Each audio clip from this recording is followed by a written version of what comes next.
आता बंद करा सर. ठीक आहे, पहा लक्ष द्या. आपल्या चॅप्टरचं नाव आहे मूलद्रव्याचे आवर्ती वर्गीकरण. हा दुसरा चॅप्टर आहे. विज्ञान चॅप्टर दोन पार्ट्स आहेत. एक विज्ञान भाग 1, विज्ञान भाग 2. त्यामध्ये हा जो चॅप्टर आहे हा विज्ञान भाग 1 मध्ये, कशामध्ये विज्ञान भाग 1 मध्ये दुसरा चॅप्टर आपण शिकत आहोत. याच्या सगळ्या बेसिक कन्सेप्ट आपण ऑलरेडी शिकलेले आहेत. याच्यामध्ये तुम्हाला काही मूलद्रव्यांच्या संज्ञा आणि अनुअंक पाठ करायला सांगितलं होतं.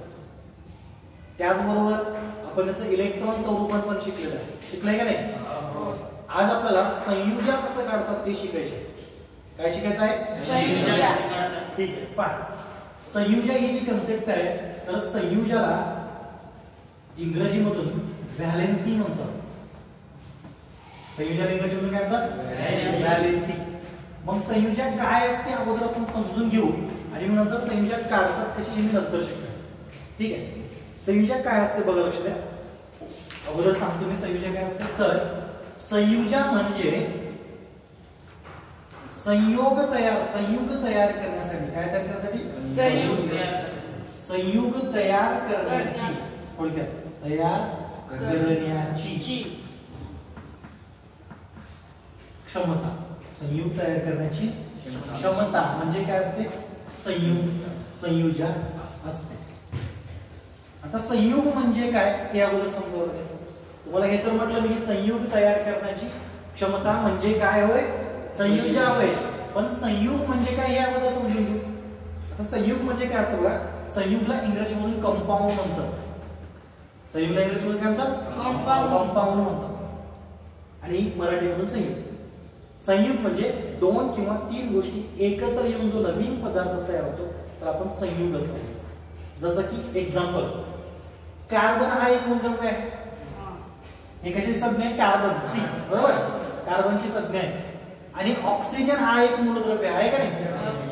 म्हणजे O. हे 2 मूलद्रव्य जर एकत्र आणले तर एक नवीन पदार्थ तयार होतो. तो म्हणजे याला म्हणतात संयुग. कळलं? त्याला आपण कंपाऊंड असं म्हणतो. लक्षात आलं?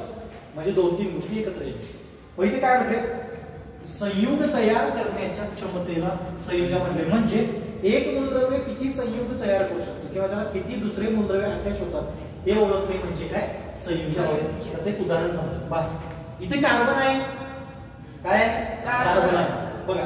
तर हा कार्बन या एका कार्बनला दुसरे 4 हायड्रोजन अटॅच होऊ शकतात. किती हायड्रोजन? 4 हायड्रोजन. म्हणजे ह्याची संयुजा आहे किंवा संयोग तयार करण्याची क्षमता किती आहे? 4. म्हणजे हा दुसऱ्या 4 मूलद्रव्याला किंवा कोणत्याही पदार्थाला अटॅच होऊ शकतो. एवढं कळलं? मग त्याला आपण काय म्हणायचं? संयुजा म्हणायचं. मग कार्बनची संयुजा किती झाली ते सांगा बरं. हे सोप्या भाषेत सांगतो मी, नंतर याला व्यवस्थित आपण समजून घेऊ. आणखी एक बघायचे, मी तो ऑक्सिजन लिहिलो. मी काय लिहिलं? ऑक्सिजन. तर हा या ऑक्सिजनला 2 हायड्रोजन अटॅच होऊ शकतात. म्हणजे ऑक्सिजनची संयुजा किती होईल? 2. कळलं? समजा मी इथे नायट्रोजन लिहिलेलं आहे तर नायट्रोजनला 3 हायड्रोजन अटॅच होऊ शकतात. किती हायड्रोजन? 3 हायड्रोजन. म्हणजे जी संयुजा किती? 3. लक्षात आलं? एखादा मूलद्रव्य किती दुसऱ्या संयुगांना अटॅच होते त्याला तेवढी संख्या म्हणजे काय असते? संयुजा असते.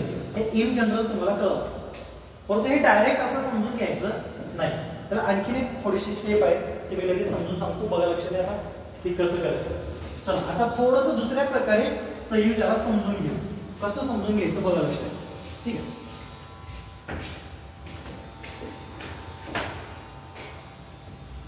आता इथे सोडियम आहे. हा काय आहे? सोडियमचा अनुअंक 11 आहे. सोडियमचा अनुअंक 11 तुम्ही इलेक्ट्रॉन स्वरूपात काढलंय. हा आहे केंद्रक. हे त्याची पहिली कक्षा. आता एक लक्षात ठेवा, मी इथे जे काढत आहे थोडं शॉर्ट मध्ये लिहिन. तुम्ही असं परीक्षेमध्ये लिहायचं नाही. मी फक्त वेळ वाचवण्यासाठी लिहितो. तुम्ही प्रत्येक इलेक्ट्रॉन वेगवेगळं दाखवायचं. पहिल्या कक्षेत किती इलेक्ट्रॉन? 2 इलेक्ट्रॉन बसतात, माहित आहे आपल्याला. त्यानंतर दुसरी कक्षा, दुसऱ्या कक्षेत किती इलेक्ट्रॉन? 8 इलेक्ट्रॉन बसतात. उरले किती हो? आपल्याकडे टोटल 11 होते. 11 मध्ये 2 इथे गेले 8 इथे गेले 8 2 10 11 2 10 राहिले किती 1 आता 1 इलेक्ट्रॉन कुठे जाईल तिसऱ्या कक्षेमध्ये जाईल हे सगळ्याला माहिती आहे की 1 इलेक्ट्रॉन लिहिलं आलं हे झालं सोडियमचं आता क्लोरीनचं पाहू हे शिकवलं की नाही अगोदर सगळं आता हा क्लोरीन आहे Cl याचा अणुअंक आहे 17 राईट मग हा त्याचा केंद्र हा त्याचा केंद्र पहिली कक्षा किती इलेक्ट्रॉन 2 ओके 2 इलेक्ट्रॉन दुसरी कक्षा 8 इलेक्ट्रॉन आणि तिसरी कक्षा किती उरले 17 होते इथं 2 गेले इथं 8 गेले टोटल 10 गेले 17 तून 10 गेले 7 इथं किती उरले 7 गेले अगोदर या दोघांना व्यवस्थित समजून घेऊ नंतर पुढच्या मुद्द्याकडे ठीक आहे बघ आता काय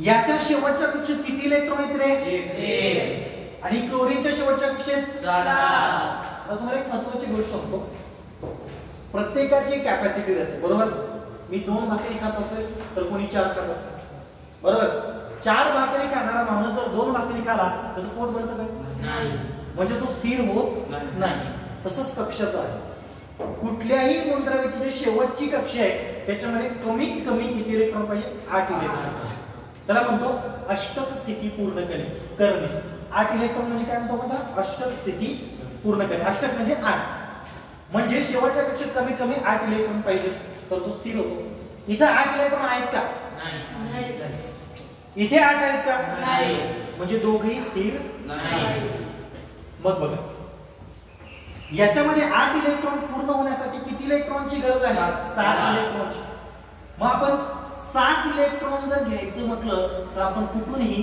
7 इलेक्ट्रॉन देऊ शकत नाही तो नियम आहे मग किती इलेक्ट्रॉन घेऊ शकतो जास्तीत जास्त आपण फक्त 3च जास्तीत जास्त किती 3 इलेक्ट्रॉन घेऊ शकतो आलं लक्षात म्हणजे 1 घेऊ शकतो 2 घेऊ शकतो आणि 3 घेऊ शकतो त्याच्यापेक्षा जास्त आपण इलेक्ट्रॉन घेऊ शकत नाही मग हा स्थिर होणार नाही त्याचा प्रश्न मिटला आता ह्याच्याकडे मिटला नाही प्रश्न पुढे पाहिजे क्लोरीनच्या शेवटच्या कक्षेत किती इलेक्ट्रॉन 7 मग त्याला 8 इलेक्ट्रॉन पूर्ण करण्यासाठी किती गरजेचे 1 मग तो 1 घेऊ शकतो का घेऊ शकतो हा काय करणार दुसऱ्याकडून 1 इलेक्ट्रॉन घेणार कोणीतरी देणार असेलच ना दुसऱ्याकडून 1 इलेक्ट्रॉन घेतला 1 इलेक्ट्रॉन घेतला तर हे 7 आणि इथला किती इलेक्ट्रॉन झाले तो स्थिर झाला बरोबर मग बघा हा स्थिर झाला पण कधी स्थिर झाला इलेक्ट्रॉन घेऊन कधी स्थिर झाला इलेक्ट्रॉन घेऊन बघा इलेक्ट्रॉन घेताना 8 पूर्ण झाले का 8 पूर्ण झाले म्हणजे त्याची अष्टक स्थिती पूर्ण झाली काय पूर्ण झाली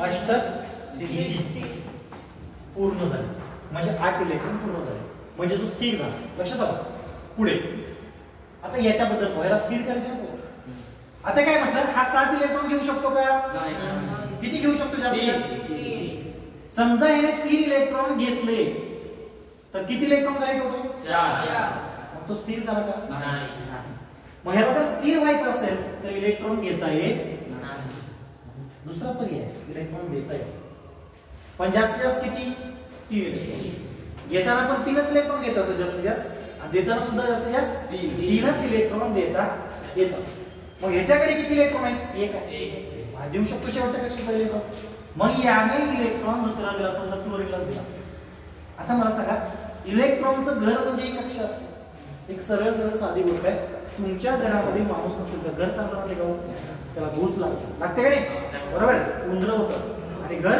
खराब होऊन जातं तसा प्रकार आपण समजतो इथे काही घुस लागत नाही बघा इलेक्ट्रॉन नाही म्हणजे कक्षा नाही मग हा 1 इलेक्ट्रॉन निघून गेला ठीक आहे गोष्ट देतो बघा हा 1 इलेक्ट्रॉन निघून गेला म्हणजे याने इलेक्ट्रॉन दिला बरोबर ना बघा याने इलेक्ट्रॉन दिला म्हणजे कक्षा निघून जाते आता व्यवस्थित पहा त्याच्यावर शेवटची कक्षा कोणती झाली 8 शेवटच्या कक्षात 8 झाला का स्थिर कधी स्थिर झाला इलेक्ट्रॉन दिल्यानंतर म्हणजे सोडियमने इलेक्ट्रॉनची देवाण केली इलेक्ट्रॉनची बरोबर आणि क्लोरीनने इलेक्ट्रॉनची काय केली देवाण केली आता मी असं म्हणू शकतो मला सांग याने किती इलेक्ट्रॉनची देवाण केली म्हणजे किती इलेक्ट्रॉन दिले? 1. याची संख्या 1. कळलं? याची संख्या 1. याने किती इलेक्ट्रॉनची घेवाण केली? 1. याची संख्या 1. मग बघा, एखाद्या मूलद्रव्याची इलेक्ट्रॉन देण्याची किंवा इलेक्ट्रॉन घेण्याची क्षमता म्हणजे संयोजन. कळालं? आता आणखीन एक शब्द वाढणार आहे. बरं, तो काय आहे? आता इलेक्ट्रॉन देवाण घेवाण तर आपण कळालं. बसलं डोक्याला सगळ्यांच्या? काय प्रॉब्लेम? ओके. आता पुढचा भाग पहा. संयोजनाची आणखीन थोडीशी व्याख्या वाढते. कशी वाढणार ती? त्यासाठी आणखीन उदाहरण पाहू, ते म्हणजे कार्बन. कार्बनची संज्ञा काय? कार्बनची संज्ञा सी. ठीक आहे. त्याचा अणुअंक किती? 6. चला, कार्बनचा अणुअंक 6 आहे. मग मी त्याच्यावरती हा काय आहे? हे पृथ्वी. मध्ये केंद्र काय? ही पहिली कक्षा. पहिल्या कक्षेत किती इलेक्ट्रॉन? 2. दुसऱ्या कक्षेत 8 इलेक्ट्रॉन. ठीक आहे, बरोबर आहे? सर काय कर बघा, अरे आपल्याकडे टोटल 6 इलेक्ट्रॉन आहेत. त्याच्यापैकी 2 इथे गेले, राहिले किती? 4. तर इथं किती येणार? 4. क्लिअर? आलं? एवढं तुम्हाला समजलं. आता पहा, शेवटच्या कक्षेत किती इलेक्ट्रॉन आहेत? 4. मग त्याला स्थिर होण्यासाठी किती इलेक्ट्रॉन गरजेचे? 4. किती? 4. आपण जास्तीत जास्त किती घेऊ शकतो? 3. हा 4 घेतल्यावर इथं 8 होणार आहेत. म्हणजे तो इलेक्ट्रॉन देऊ शकत नाही, कारण त्याला पूर्ण 4 पाहिजे. 3 घेऊन काही फायदा नाही. हा इलेक्ट्रॉन देऊ शकतो का? देऊ शकतो. किती देऊ शकतो? 3 दिल्यानंतर एक राहते किती? स्थिर होते का? म्हणजे इलेक्ट्रॉन देता पण येत नाही, घेता अशा वेळेस एक पर्याय असतो. तो काय करायचा? तो पर्याय म्हणजे इलेक्ट्रॉनची भागीदारी करायची. काय करायची? भागीदारी करायची, ज्याला इंग्रजीमधून शेअरिंग म्हणतात. इंग्लिशमधून काय म्हणतात? शेअरिंग. आता ही भागीदारी काय असते पाहू. बघा, एक एक्झाम्पल सांगतो. तुमचं नाव काय? देवीदास. हा देवीदास आहे आणि मी रवी सर. रवी सर आणि देवीदास चपलाचा बिझनेस करतात. काय करायचं? चपला विकायची आहे का नाही? 2च्या लाईक 2च्या लाईक 2च्या लाईक. आम्ही दोघे चपलाचा बिझनेस करतो. परंतु आम्ही साधा बिझनेस करणार नाही. आम्हाला तो बिझनेस उभा करण्यासाठी कमीत कमी 10 करोड रुपये लागणार. म्हणजे मोठी फॅक्टरी करणार. किती करोड? 10 करोड. परंतु त्याच्याकडे 5 करोड आहे, माझ्याकडे 5 करोड आहे. मी त्याला ओळखत नाही, त्यानं मला ओळखत नाही, पण दोघांना बिझनेस एकच करायचा. कोणता? चपला विकायचा. मग काय करणार मी? समजा मी जर म्हटलं देवीदासला हे 5 करोड घे आणि बिझनेस चालू कर, तर त्याने काय करेल? म्हणजे 5 करोड, त्याचे 5 करोड 10 करोड झाले, पळून जाईल. बरोबर आहे का नाही? समजा त्यानं मला दिलं, सर हे 5 करोड घ्या, मी 5 करोड घेऊन पळून जाईल. बरोबर आहे का नाही? असं होऊ नये. आम्ही काय करणार? तसं करायचं. माझे 5 करोड पुढे ठेवलं, त्यानं त्याचे 5 करोड माझ्या पुढे ठेवणार. टोटल किती झाले? आपल्या बिझनेसला तेवढंच लागेल. आणि बिझनेस चालू करणार, जेवढं उत्पन्न होईल दोघं वाटून घेणार. बरोबर? पण किती कमी नको. याला म्हणतात भागीदारी, शेअरिंग. म्हणजे जेवढं आपण भरलं तेवढा भाग आपला हिस्सा आपला घ्यायचा. 50% माझा हिस्सा, 50% त्याचा हिस्सा. सेम प्रकार इथे होणार. त्याच्याकडे किती इलेक्ट्रॉन आहेत? 4. तर काय गोल म्हणजे इलेक्ट्रॉन. इथे एक इलेक्ट्रॉन आहे, हा 2, 3 आणि हा 4. तुम्ही कुठेही इलेक्ट्रॉन ठेवू शकता, पण 4च ठेवायचे, जास्त ठेवायचे नाही. बघा आता काय करायचं? दुसरा मूलद्रव्य हायड्रोजन. दुसरा मूलद्रव्य हायड्रोजनचा अणुक्रमांक किती आहे? 1. हायड्रोजन मी वर लिहिला, थोडं लक्ष द्या, इथे लिहितो. हायड्रोजनचा अणुक्रमांक 1 आहे. म्हणजे अगर मी केंद्र काढला ना, असं जर वर काढलो तर त्या कक्षेत एकच इलेक्ट्रॉन आहे. थोडं डोकं लावा. मी काय म्हटलं? ही पहिली कक्षा आहे. पहिल्या कक्षेची कॅपॅसिटी 2. म्हणजे स्थिर होण्यासाठी किती इलेक्ट्रॉन गरजेचे? 1. याच्याकडे आहे का? तू आणि ह्याने जर 1 इलेक्ट्रॉन दिला तर ह्यानं राहतच नाही ना, कक्षा बी जाते, सगळं जाते. कारण एकच आहे ऑलरेडी कक्षा, आणखी इलेक्ट्रॉन असेल तर चांगलं असतं. बरोबर? म्हणून आता काय होतं? हायड्रोजन काय करतो? बघा लक्ष. हा हायड्रोजन म्हणतो कार्बन भाऊ कोणाला बोलतो? कार्बन भाऊ. काय बोलतो कार्बन भाऊला?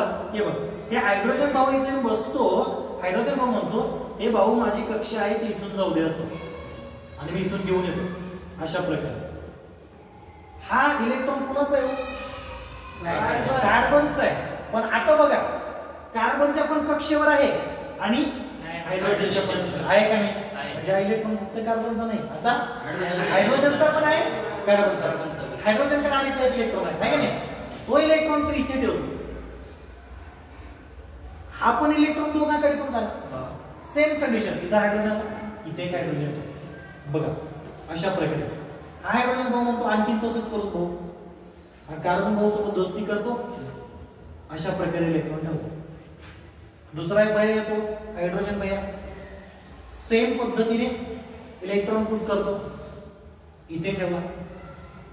आणखीन एक हायड्रोजन भैया येतो आणि तो तिकडे टच नाही होत याचा, तो दुसरा इलेक्ट्रॉन इथे ठेवतो. हा एक हायड्रोजन, 4 हायड्रोजन झाले. आता व्यवस्थित काम करा. कार्बनच्या शेवटच्या कक्षामध्ये इलेक्ट्रॉन मोजा. बघा लक्षात, कक्षानुसार जायचं. 1 2 3 4 5 6 7 8 झाला का? स्थिर झाला. आता हायड्रोजनला किती पाहिजे होते? 2 म्हणजे 2 पाहिजे होते एका कक्षेत. गरज घ्यायचा एक होता. बघा हायड्रोजनची कक्षा मोजा. 1 2 झाला. प्रत्येक हायड्रोजन तेच होणार. म्हणजे हायड्रोजन स्थिर झाला आणि कार्बन पण कशामुळे स्थिर झाला? किती इलेक्ट्रॉनची भागीदारी झाली? 1 2 3 4. किती इलेक्ट्रॉनची भागीदारी? 4. कार्बनची संख्या 4. क्लिअर? आलं का लक्षात? आता व्याख्या काय वाढणार? अगोदर पाहिलं होतं जेवढे इलेक्ट्रॉन घेतले तेवढी संयोजन, जेवढे इलेक्ट्रॉन दिले तेवढी संयोजन, आणि जेवढी इलेक्ट्रॉनची भागीदारी केली तेवढी संयोजन. मग व्याख्या काय होती बघा? एखाद्या मूलद्रव्याची इलेक्ट्रॉन देण्याची, घेण्याची किंवा भागीदारी करण्याची क्षमता म्हणजे संयोजन. क्लिअर? पुन्हा एकदा व्याख्या रिपीट करतो मी. बघा, एखाद्या मूलद्रव्याची इलेक्ट्रॉन घेण्याची, देण्याची किंवा भागीदारी करण्याची क्षमता म्हणजे संयोजन होय. हे मी तुम्हाला व्याख्या सांगितली. आता याला एक शॉर्टकट ट्रिक आहे जी तुम्हाला बघायची. ठीक आहे, काय बघायचं शॉर्टकट ट्रिक काय? इलेक्ट्रॉन स्वरूपात सगळ्याला काढता येतं. काढता येतं का? ज्याला काढता येत नाही त्यांनी शिकून घ्या. ओके, समजा ही व्हिडिओ कळाला असेल तर मी आपला युट्यूबवर लाईव्ह व्हिडिओ चालू आहे, बरोबर? ठीक आहे. ज्या विद्यार्थ्यांना इलेक्ट्रॉन स्वरूपात काढता येत नाही त्यांनी युट्यूबवर जाऊन तुम्ही व्हिडिओ पाहू शकता. वर्ग 8वीचा एक क्लास घेतलेला आणि त्या क्लासमध्ये इलेक्ट्रॉन स्वरूपात नेमकं काढतात कसं ते त्याच्यावर लिहिलेलं आहे. ठीक आहे, बघा आता मी डायरेक्ट सांगतो. हायड्रोजन आहे, हायड्रोजन, हायड्रोजनचं इलेक्ट्रॉन स्वरूपन आहे 1. हेलियमचं इलेक्ट्रॉन स्वरूपन आहे 2. त्यानंतर लिथियमचं इलेक्ट्रॉन स्वरूपन आहे 2,1 इलेक्ट्रॉन स्वरूपन. 2,1. बेरिलियमचं इलेक्ट्रॉन स्वरूपन आहे 2,2. बोरॉनचं इलेक्ट्रॉन स्वरूपन आहे 2,3. त्यानंतर आता इकडे लिहू तुम्ही बघा. कार्बनचं इलेक्ट्रॉन स्वरूपन आहे 2,4. त्या अगोदर झाले. नायट्रोजनचं इलेक्ट्रॉन स्वरूपन आहे 2,5. त्यानंतर ऑक्सिजनचं इलेक्ट्रॉन स्वरूपन आहे 2,6. त्यानंतर फ्लोरीनचं इलेक्ट्रॉन स्वरूपन आहे 2,7. बरोबर आहे? आणि शेवटचं कोण? निऑन. आणखीन आहेत भरपूर. निऑनचं इलेक्ट्रॉन स्वरूपन आहे 2,8. आता तुम्हाला एक सोपी ट्रिक सांगतो संयोजन काढण्यासाठी. काय करायचं आपल्याला? संयोजन. ठीक आहे, आता संयोजन काढायची कशी बघायची. एक सोपी ट्रिक. काय करायचं? ह्याच्या शेवटच्या कक्षेत किती इलेक्ट्रॉन आहेत? फक्त संयोजन वेगळी येते कोणाची? एक हेलियम आणि दुसरा निऑन. या दोघांची संयोजन 0 येते. कशी येते मी नंतर सांगेन. सध्या फक्त एवढं लक्ष द्या, दोघांची संयोजन किती येते? 0 येते. या दोघांना पाठ करून ठेवा की सगळं. ठीक आहे, बघा लक्षात. पण काय येतं ते पण सांगतो मी. रिझन आहे माझ्याकडे. ह्याच्या शेवटच्या कक्षेत 1 इलेक्ट्रॉन, याच्या शेवटच्या कक्षेत 1, याच्या शेवटच्या कक्षेत 2, याच्या शेवटच्या कक्षेत 1 2 3. जेव्हा एखाद्या मूलद्रव्याच्या इलेक्ट्रॉन स्वरूपनामध्ये शेवटच्या कक्षेत 1 2 3 इलेक्ट्रॉन असतात तेव्हा तेच त्याचे संयोजन असते. कळलं? ह्याच्या शेवटच्या कक्षेत 1 आहे म्हणजे ह्याची संयोजन 1, ह्याची संयोजन 2, ह्याची संयोजन 3, आणखी एक. जेव्हा शेवटच्या कक्षेत 4 असतं तेव्हा सुद्धा तेच त्याची काय असते संयोजन. इथपर्यंत लक्ष ठेवायचं. कुठून कुठपर्यंत घेतलो? 1 पासून 4 पर्यंत. एवढ्यापैकी जर शेवटच्या कक्षेत अंक असेल तर तेच त्याचे संयोजन असते. परंतु त्याच्या पुढे आता काय इथं 5 आहे, इथं 6 आहे, इथं 7 आहे. अशा वेळेस काय करायचं? आणि इथं 8 आहे. 8चं सुद्धा येतं उत्तर त्या ट्रिकला. काय ट्रिक आहे बघा लक्षात. जेव्हा शेवटच्या कक्षेमध्ये 4 पेक्षा मोठी संख्या असते म्हणजे 5 6 7 8 असेल तर त्या संख्येला 8 मधून वजा करायचं. थोडक्यात बघा लक्षात. आता इथे नायट्रोजन मध्ये शेवटच्या कक्षेत किती आहेत? 5. 4 पेक्षा मोठं आहे का नाही? 4 पेक्षा मोठी इतर संख्या आली तर तिला 8 मधून वजा करा. 8 मधून किती गेले? 5 गेले. तर उत्तर किती येतं? 3. तर ह्याची संयोजन किती झाली? 3. तसं मला याचं सांगा. 8 मधून 6 गेले. 8 मधून किती काढायचे? 6. किती आलं उत्तर? 2. ह्याची संयोजन काय झाली? 2. याचं सांगा. 1. 8 मधून 7 गेले. 1 राहिले आणि याचं 0. आले का 8 मधून 8 गेले? कळालं? ट्रिक लक्षात आली. परंतु नेमकं संयोजन काय हे सुद्धा तुम्हाला सांगता आलं पाहिजे. मला वाटतं तुम्हाला हे सगळं समजलं. बरोबर आहे. हेलियम आहे बघा. हेलियम संयोजन 2 आहे. आता इथं 0 कसं आलं? Very good. चांगला क्वेश्चन आहे. मी तुम्हाला तेच म्हटलं. जिथे डाऊट आहे डाऊट एकदम बरोबर आहे ते सांगतो बघा लक्षात. हेलियम हेलियम त्याचा एक केंद्र पहिली कक्षा किती इलेक्ट्रॉन? 2 इलेक्ट्रॉन लिहिले तुम्ही. व्यवस्थित सांगा मला पहिल्या कक्षेची कॅपॅसिटी किती असते? 2. समजा मी 2 भाकरी खातो बरोबर, तर 2 भाकरी खाणार मी दुसरी भाकर घेणार आहे का? नाही. किंवा माझ्याकडे 2 असताना मी मग उगाच दुसऱ्याला देईन काय? नाही. म्हणजे तेवढ्याला पोट भरतं. हेलियमवर एकच कक्ष आहे आणि एका कक्षाचं पोट किती इलेक्ट्रॉन भरतं? 2. देणार पण नाही घेणार पण नाही. देत घेत नसेल तर संयोजन किती असेल? 0. कळालं? लक्षात. म्हणून इथं 2 असताना सुद्धा उत्तर 0. क्लिअर? अशा प्रकारे हा पॉईंट संपलेला आहे.